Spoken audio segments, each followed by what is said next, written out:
बिहार के आरा में रिश्ते को शर्मसार कर देने वाली एक घटना सामने आई है, जहां ट्यूशन पढ़कर घर लौट रही एक 13 वर्षीय नाबालिग छात्रा के साथ उसके ही चाचा ने जबरन दुष्कर्म की घटना को अंजाम दिया है। इधर जब सुनसान जगह पर कलयुगी चाचा अपनी भतीजी के साथ गंदा काम कर रहा था, तभी वहां के स्थानीय ग्रामीणों की नजर उस पर पड़ी और इसके बाद ग्रामीणों ने आरोपी को पकड़कर मौके पर ही जमकर धुनाई कर दी और उसे पुलिस के हवाले कर दिया। दरअसल यह पूरा मामला भोजपुर जिले के बिहिया थाना इलाके की गुरुवार की है। मिली जानकारी के अनुसार बताया जा रहा है कि गुरुवार को बिहिया थाना क्षेत्र स्थित एक गांव की रहने वाली 13 वर्षीय नाबालिग बच्ची अपने घर से निकलकर गांव से दूर ट्यूशन पढ़ने गई हुई थी।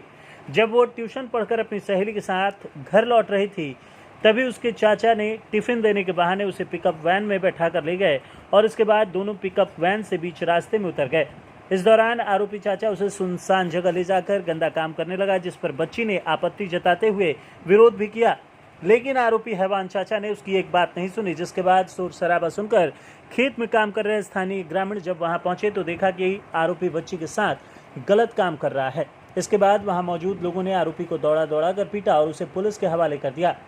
वहीं सूचना पाकर पहुंची बिहिया थाना पुलिस आरोपी को मौके से गिरफ्तार कर उससे पूछताछ किया। साथ ही आरोपी को मेडिकल जांच कराने के बाद जेल भेजने की प्रक्रिया में जुट गई, जबकि पुलिस ने पीड़ित बच्ची का भी सदर अस्पताल में मेडिकल जांच कराने के बाद पूरे मामले की छानबीन में जुट गई है। इस मामले को लेकर जगदीशपुर एसडीपीओ राजीव चंद्र सिंह ने प्रेस वार्ता कर जानकारी दी। ये एक बहुत ही दुर्भाग्यपूर्ण मामला आया है। इसमें एक नाबालिग बच्ची जिसकी उम्र 13 साल बताई जा रही है, फिनगी गांव थाना बिहिया की रहने वाली है। उसके साथ कल रात में उसके एक सगे संबंधी जो बहुत ही नज़दीकी हैं, उन्हीं के द्वारा बलात्कार की घटना प्रकाश में आई और इसकी सूचना मिली और सूचना मिलने के तुरंत बाद पुलिस ने कार्रवाई प्रारंभ किया और अभियुक्त को पकड़ लिया गया और पकड़ के उनको अभी जो उस कांड के आईओ हैं ज्योति कुमारी एसआई, उन्होंने अभी ले जाकर रिमांड भी करा दिया और बच्ची का मेडिकल उसका जो है कराया जा रहा है, शायद वो भी हो चुका है और बाकी मौके से घटनास्थल पर जाके उसके अभियुक्त के चप्पल वगैरह बरामद किया गया। वहाँ मोबाइल भी वो लेके गया था, जैसा कि बच्ची ने बताया कि कॉल आ रहा था उसके मोबाइल पर, उसने स्विच ऑफ कर दिया था। जिस दौरान वो बलात्कार की घटना को अंजाम दे रहा था, उस समय उसका मोबाइल भी जब्त कर लिया गया है और वहाँ से उसके अंडर गारमेंट्स जो हैं अभियुक्त के और बच्ची के भी उसको जब्त कर लिया गया है। इसको एफएसएल को भेजा जाएगा और हम लोग का यही प्रयास है पूरे टीम का कि उसको सख्त से सख्त सज़ा दिया जाए। एक बहुत ही ये शर्मसार करने वाली घटना है। एक तो बच्ची 13 साल की है और वो भी उसकी खास संबंधी है और इस तरह से हम लोग की कोशिश है कि इस घटना को फिर दोबारा कोई करने की ज़रूरत न करे। उस हिसाब से हमारी टीम जो है पूरी कार्रवाई कर रही है और सारे साक्ष्य बहुत जल्दी जुटा लिए गए और ये सब प्रस्तुत किए जाएंगे कोर्ट में और इस पर जितनी कड़ी से कड़ी सजा है हम लोग दिलवाने की कोशिश करेंगे। जो आरोपी है सर, पूर्व में भी ऐसी घटना को अंजाम दिया है क्या? बिल्कुल, बातचीत के दौरान हमने आके उससे इंटरोगेट किया तो उसमें पता चला कि उसने खुद स्वीकार किया 2 घटना की। बाकी लोगों से पता चला कि 3-4 जगह पहले भी ये इस घटना का अंजाम दे चुका है इस तरह का और अनुसंधान के क्रम में इस बात को भी लाया जाएगा और इसके साक्ष्य लाकर इसको एक हैबिचुअल ऑफेंडर के रूप में इसको घोषित करने की हम लोग कोशिश करेंगे ताकि उसे कड़ी से कड़ी सजा मिल सके। सर, पूर्व में जो घटना का अंजाम दिया है, कहीं आवेदन पड़ेगा किसी थाने में सर?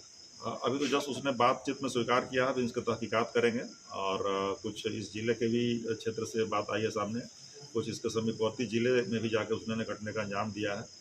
तो इसकी पूरी वहाँ के जो संबंधित थाना है वहाँ से जाकर इसके बारे में जांच पड़ताल की जाएगी और कोई कांड दर्ज है तो उसको भी इसमें इसकी इस कांड देने की का पार्ट बनाया जाएगा और उस पर सजा दिया जाएगा। पीड़ित की परिजनों के क्या मांगे हैं सर?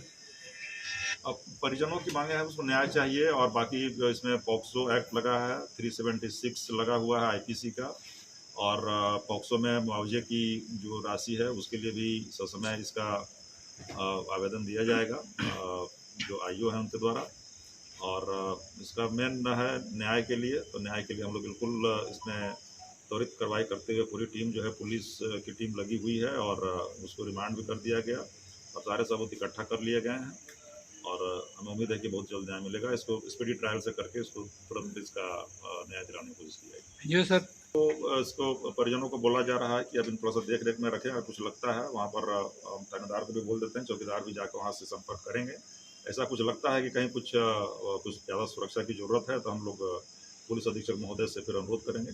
लेकिन फिलहाल तो ऐसा कुछ दिख नहीं रहा है। चौकीदार वहाँ पर रहेंगे जो कि मॉनिटरिंग करेंगे और उसका बच्ची को हम बोलेंगे देख-रेख में रखें। बाकी बच्ची को हमने बताया कि बिल्कुल निर्भय रहने की ज़रूरत है और अपना जो दैनिक कार्यक्रम है उसका जो पढ़ाई-लिखाई का खेलने-कूदने का वो जारी रखेगी। हम लोग उस पर नज़र रखेंगे। सर ये कब की घटना है? कैसे गिरफ्तार किए आप लोग? ये कल शाम वो ट्यूशन पढ़ने जाती थी। उस जगह का कोई कोचिंग है, पास ही में है उसके घर का और वहाँ से वो कोचिंग करके जब लौट रहे थे उसके साथ उसकी 2 क्लासमेट्स भी थी। तो उसको ये अभियुक्त ने बोल दिया कि तुम लोग जाओ, अपने एक पिकअप से कोई आ रहा था, वो उसके दोस्त का पिकअप था। उसमें बैठा लिया कि हम इसको अपने जो ये लड़की को हम छोड़ देंगे घर पे और वो दोनों जो उसकी सहेलियाँ थी चली गई। फिर इसको पिकअप से भी जाके बाद में उतार के सुनसान एक जगह था, जंगल-नुमा है, एक बगीचा है, उस बगीचे में ले गया और वहाँ पर करीब रात को 9 बजे के आसपास इस घटना का अंजाम देने की बात आ रही है। गिरफ्तारी कहाँ से? गिरफ्तारी सूचना मिली पुलिस को, तो पुलिस की टीम 112 की भी टीम थी, दोनों के सहयोग से उसको पकड़ के लाया गया और फिर उसको रात भर थाने में रखा गया हाजत में। फिर उसको ग्रामीणों द्वारा पिटाई की भी सूचना मिली है सर। इस तरह से कुछ बातें आ रही हैं, लेकिन अब उसमें अब ये पूछताछ कर लिया जाएगा। ऐसी बात है तो उसका भी हम लोग उसकी जाँच करेंगे।